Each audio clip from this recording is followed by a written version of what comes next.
নমস্কার বন্ধুরা, দা বং garden YouTube চ্যানেলে তোমাদের আরো একবার ওয়েলকাম। আমি বিদ্যুৎ চলে এসেছি আজকে আরো একটি নতুন ইনফরমেটিভ ভিডিও নিয়ে। এর ভিডিওতে আমরা দেখব কিভাবে একটি বাগান বিলাসকে শেপ দেওয়া যায়। একটি গাছকে তখনই সুন্দর লাগে যখন তার একটি কম্প্যাক্ট শেপ থাকে।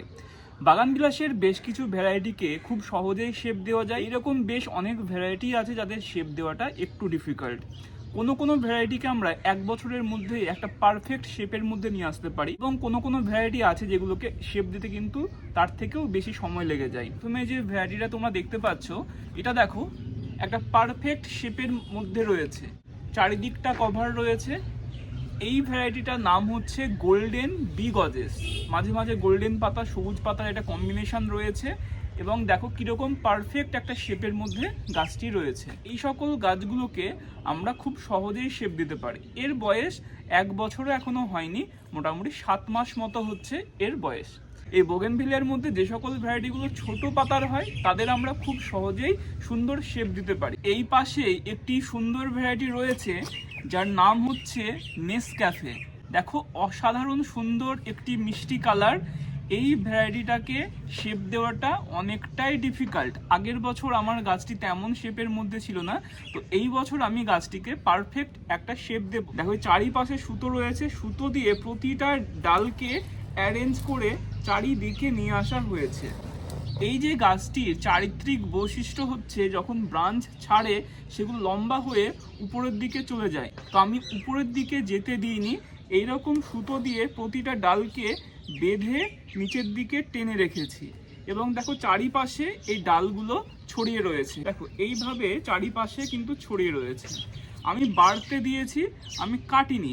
এবার কি করব, প্রতিটা ব্রাঞ্চকে সমান করে গোল করে কেটে দেব, তাহলে একটা পারফেক্ট শেপ আসবে। এইরকম ভাবে আমরা যদি একটু সময় নিয়ে কাজ করি, তাহলে আমরা যে সকল কঠিন গাছ রয়েছে যাদেরকে শেপ দেওয়াটা অনেকটাই ডিফিকাল্ট, তাদেরকেও আমরা সুন্দরভাবে শেপ দিতে পারবো। একটু আমাদের ধৈর্য ধরতে হবে। আমি আরেকটি গাছকে তোমাদের দেখাচ্ছি যেটিকে অলরেডি এইরকম ভাবেই করে আমি শেপ দিয়েছি।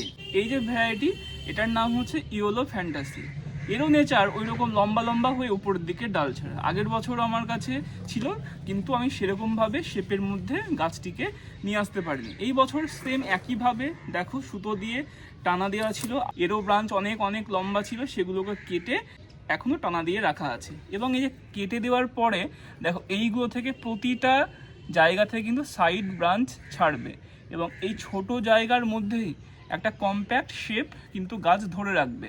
এই যে সাইড ব্রাঞ্চ ছাড়ছে, এগুলো যখন একটু বড় হবে সেগুলোকে আমাদের পিঞ্চ করে শেপটাকে পারফেক্ট ধরে রাখতে হবে। সেমভাবেই এই গাছটিকেও প্রুন করব। কিভাবে প্রুন করব, এই যে টব রয়েছে, এই টবের এজ থেকে উপরের দিকে যে ব্রাঞ্চগুলো রয়েছে সেগুলোকে কাটবো। এর কিনারা দিয়ে উপরের দিকে উঠলে ধর এইখানটাতে শেষ হচ্ছে, আমি এই ব্রাঞ্চটিকে এখানে রাফ হিসাবে কেটে নিলাম। পরেরটাকে দেখো সেম একইভাবে উঠছে, এইখানে গিয়ে শেষ হচ্ছে, আমি এইখানে কেটে দিলাম। একইভাবে এইখানে উঠছে, এইখানে কেটে দিলাম। যেখানে কাটবে সেখানে কিন্তু অবশ্যই একটি ব্রাঞ্চ বেরোনোর জায়গা থাকতে হবে, মানে একটা কাঁটা থাকতে হবে। পাতা এবং কাঁটা, মানে এইখানে একটি চোখ রয়েছে নতুন ব্রাঞ্চ বেরোনোর, সেটা কিন্তু খেয়াল করবে। দেখো আমি একই জায়গা থেকে কেটেছি, এখানে দেখো, এখানেও দেখো একটি কাঁটা রয়েছে, কেটে নিলাম। যদিও এই কাজটি করতে গেলে বুকে পাথর চাপাতে হবে, একটু নির্দয় হতে হবে, তবে গিয়ে কিন্তু তোমরা কাটতে পারবে, নচেত পারবে না। একইভাবে চারিপাশ থেকে আমি গোল করে কাটবো। এবারে আমাকে একটু উপরে উঠে দেখতে হবে কোন ব্রাঞ্চকে আরো কতটা কাটতে হবে না হবে। জল একদম দেওয়া নেই, পাতাগুলো সেই জন্য এরকম নুয়ে রয়েছে। মাটি একদম ড্রাই রেখেছি, সেই জন্য পাতাগুলো এরকম দেখাচ্ছে। কি অসাধারণ অরেঞ্জের একটি কম্বিনেশন। ভালো গাছ করতে হলে অবশ্যই এই সকল স্যাক্রিফাইসগুলো করতে হবে, নচেত শীতের সময় গাছকে দেখতে সুন্দর লাগবে না এবং ভালো ফুলও পাওয়া যাবে না। দেখো একটা রাফ শেপ দেওয়া হয়েছে, এরপরেও আমাকে হালকা হালকা করে একটু মেজার করে কাটতে হবে, সেটা তোমাদের আমি দেখাবো। উপরে দেখো এখানে এই ডালটা একটু শুকনো রয়েছে, এটাকে হালকা কেটে দিলাম। গাছ যখন প্রুনিং করবে তার মোটামুটি 7 দিন 10 দিন আগে থেকে একটু নাইট্রোজেন সমৃদ্ধ খাবার, কিছু প্ল্যান্ট গ্রোথ রেগুলেটর ইউজ করতে হবে, তাহলে গাছ প্রুনিংয়ের পরে গ্রোথটা খুব ভালো নেবে। মাটিতে আমি ফিশ ফার্টিলাইজার দিয়ে রেখেছিলাম, সাথে বায়োভিটা এক্সও আমি স্প্রে করেছি। বায়োভিটা এক্স হচ্ছে একটি পিজিআর কাম মাইক্রোনিউট্রিয়েন্ট, যেটা এই গাছটিতে দেওয়া রয়েছে। প্রথমে ফিশ ফার্টিলাইজার, দিন 4 পরে বায়োভিটা এক্স, তারপরে একবার ফাঙ্গিসাইড দিয়ে তারপরে আমি কাটলাম। তবে গিয়েই গাছের কোনো সমস্যা আসবে না। এবং গাছটিকে যেহেতু আমি আজকে প্রুনিং করলাম, দিন 3-4 আমি সেমি শেডের মধ্যে রাখবো, মানে সকালের সূর্যের আলোটা পাচ্ছে, বিকেলেরটা পাচ্ছে, দুপুরের ডিরেক্ট আলোটা গাছ পাবে না। নতুন নতুন এই সকল জায়গা থেকে যখন সাইড ব্রাঞ্চ আসা শুরু হবে, তখন গাছটিকে আবার যেখানে ছিল সেরকম জায়গাতে রেখে দেবো। উপর থেকে গাছটিকে এখন এরকম লাগছে, পুরো ছাতার মতো একটা শেপ দেওয়া রয়েছে। দেখো, এই পাশে ব্রাঞ্চ, এই পাশে ব্রাঞ্চ, এই পাশে ব্রাঞ্চ, এই পাশে, এই পাশে, চারিদিকে কিন্তু ব্রাঞ্চ সমানভাবে দেখো ছড়িয়ে রয়েছে। নিচে দেখো একটা স্টিক উপরে উঠেছে এবং এইরকম একটি শেপ গাছটিকে দেওয়া হয়েছে।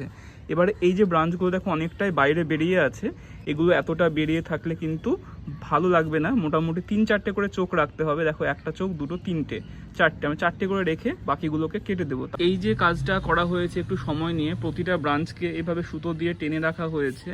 এইটা কিন্তু আমার বেস তৈরি হয়ে থাকলো, কারণ প্রতি বছর আমি এইরকম এই ব্রাঞ্চগুলোকে গোল করে কাটলেই আমার একটা সুন্দর শেপের মধ্যে থাকবে। এগুলোই আস্তে আস্তে শক্ত ডালে পরিণত হয়ে যাবে, অলরেডি শক্ত হয়ে গেছে। এরপরে যে অতিরিক্ত ব্রাঞ্চ আছে সেগুলোকে একটু ছোট করে কেটে নেব। আমি এটাকে এখান থেকে কেটে দিলাম, এটাকে আমি আরেকটু ছোট করে দিলাম। একবারে ছোট করবে না, চারিপাশ ছোট করার পরে আরেকবার যদি মনে হয় ছোট করবে, তখন আরও একবার আমি করতে পারবো। এখান থেকে এটা কাটলাম, এটাকে আমি এখান থেকে কেটে দিলাম। পাশের ব্রাঞ্চটা দেখো অনেকটা বড় মনে হচ্ছে, আমি একটু এটাকে ছোট করে দিলাম। এই পাশের ব্রাঞ্চটাকে একটু বড় মনে হচ্ছে, এটাকে আমি ছোট করে দিলাম। পাশে দেখো ব্রাঞ্চটি বড় মনে হচ্ছে, এটাকেও আমি একটু ছোট করে দিলাম। এটা ফুল আছে, ফুলগুলোকে কেটে দিই। তো বন্ধুরা দেখো, মোটামুটি আমার ব্রাঞ্চগুলোকে কাটা কমপ্লিট। একটা ভালো পারফেক্ট শেপের মধ্যে গাছটি চলে এলো। কিছু কিছু গাছ থাকে যেগুলোকে শেপ দেওয়া কঠিন, যাদের এই দেখো দুটো কাঁটার মধ্যে গ্যাপটা দেখো কতটা, এতটা পর্যন্ত গ্যাপ রয়েছে, কোথাও এতটা গ্যাপ রয়েছে। তো এই কাঁটার গ্যাপ যাদের যত বেশি হবে, প্লাস পাতার সাইজ যত বড় হবে, মোর দ্যান 90% ভ্যারাইটির ক্ষেত্রেই এই মানে থিওরিটা প্রযোজ্য, তাদের নেচার হবে লম্বা প্রকৃতির। এটাও বাগান বিলাস, এটাও বাগান বিলাস, দুটো একই গাছ, এর নেচার একরকম, এর নেচার একরকম। তো আমাদের এর সাথে এর তুলনা করলে হবে না, কারণ এ লম্বা নেচারের গাছ, এ ডগ নেচারের গাছ। এর দেখো দুটো কাঁটার মধ্যে ডিফারেন্স কতটা, দেখো 1 ইঞ্চির থেকেও কম, প্লাস পাতা ছোট, এরা নিজে থেকেই শেপ নেয়। এখানে দেখো পিঙ্ক প্যাচ রয়েছে, জল দেওয়া নেই বলে একটু মুছে যাওয়া মনে হচ্ছে। তো এগুলো দেখো দুটো নোটসের মধ্যে গ্যাপ খুবই কম, তো সেই জন্য এরকম বুশি হয় নিজে থেকেই। দেখো লম্বা প্রকৃতির গাছ, তাও খুব সুন্দর শেপ দেওয়া সম্ভব এই কারণেই হলো, কারণ এর ব্রাঞ্চের বিন্যাসটা করা হয়েছে। এই যে ব্রাঞ্চগুলো যখন উপরের দিকে উঠে যাচ্ছিল, আমি এইভাবে সুতো দিয়ে ওকে নিচের দিকে টেনে রেখেছিলাম, যাতে এই ব্রাঞ্চটা, এইখানের ব্রাঞ্চটা যেটা উপরের দিকে যাচ্ছিল, তাকে যাতে আমি এই পাশে নিয়ে আসতে পারি, এই পাশে নিয়ে আসতে পারি, এই পাশে নিয়ে আসতে পারি। তো এইখানের যে সুতোটা আমি কেটে দিয়েছি, দেখো তাও কিন্তু উপরের দিকে উঠে যাচ্ছে না, নিচের দিকেই টানটা রয়েছে। আমি আরও কিছুদিন এইভাবে টেনে রাখবো, তাহলে মোটামুটি মাস 6 পরে একদম গাছটি পারফেক্ট এইরকম শেপের মধ্যে থাকবে। প্রতি বছর আমার কাজ হবে এই শেপটাকে, গাছের এই যে আমি যেটা তোমাদের বলে থাকি, এই যে টব রয়েছে, যে কিনারা রয়েছে চারিপাশের, এই কিনারা দিয়ে জাস্ট উপরে যতটা উঠছে সেইটাকে গোল করে কেটে দেওয়া, তাহলেই গাছ একটি পারফেক্ট শেপের মধ্যে থাকবে। এই গাছটিকে দেখো লম্বা টাওয়ার শেপের মধ্যে করা হয়েছে, নিচের দিকে কোনো ব্রাঞ্চ নেই, দুই পাশে দুটো ব্রাঞ্চ, মেন ব্রাঞ্চকে তোলা হয়েছে, তারপরে উপরে গিয়ে ছাতার মতো। প্রত্যেকটা গাছকে তার চেহারা দেখে, তাকে বুঝে আমাদের শেপ দিতে হয়। সবার গাছ একরকম হবে না, কারণ হচ্ছে তোমার গাছ একরকমভাবে বেড়েছে, আমার গাছ একরকমভাবে বেড়েছে। তো চেষ্টা করব এই সকল বেসিক টিপসগুলোকে ফলো করা, যেগুলো করলে আমরা গাছগুলোকে শেপ দেওয়া অনেকটা কঠিন, সেই সকল গাছগুলোকেও পারফেক্টলি শেপের মধ্যে রাখতে পারি।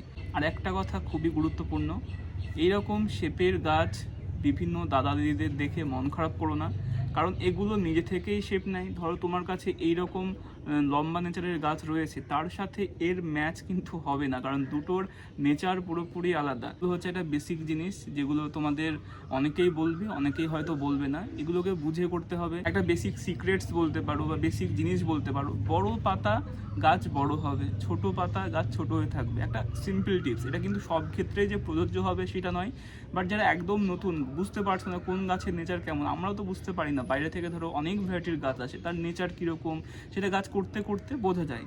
তবে গাছের পাতার সাইজ দেখে আমরা অনেকটাই কিন্তু বুঝতে পারি এই গাছটি এরকম টাইপের হতে পারে।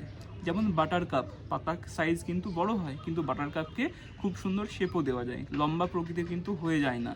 ঠিক আছে, এই জিনিসটা আমাদের কিন্তু 100% যে প্রযোজ্য হবে এরকম নয়, কিন্তু মোর দ্যান 90% ক্ষেত্রেই এটা হবে। এই যে কাটা জায়গাগুলো যেগুলো থাকছে এগুলো কিন্তু এইরকমভাবে বর্ষার মধ্যে ওপেন ছেড়ে রাখবে না, হালকা হালকা বৃষ্টিও পড়ছে, তো এই জায়গাগুলোকে আমরা ফাঙ্গিসাইডের প্রলেপ লাগিয়ে দেবো। পাশে যদি কোনো ফাঙ্গি এইগুলো দিয়ে ভিতরে এন্টার করে যায় তাহলে এক সময় ছত্রাকের আক্রমণ হয়ে গাছের বিভিন্ন রকমের ইস্যু আসতে পারে। এটা কিন্তু তোমরা বর্ষার মধ্যে প্রুনিং করলে এই কাটা জায়গাতে ফাঙ্গিসাইডের প্রলেপ অবশ্যই লাগিও। যদি তোমাদের ভিডিওটি ইনফরমেটিভ বলে মনে হয় তাহলে চ্যানেলটি অবশ্যই সাবস্ক্রাইব করে পাশে থেকো। আজকে চলি, আবারও দেখা হচ্ছে নেক্সট ভিডিওতে। ততক্ষণের জন্য সবাই তোমরা ভালো থেকো, টাটা।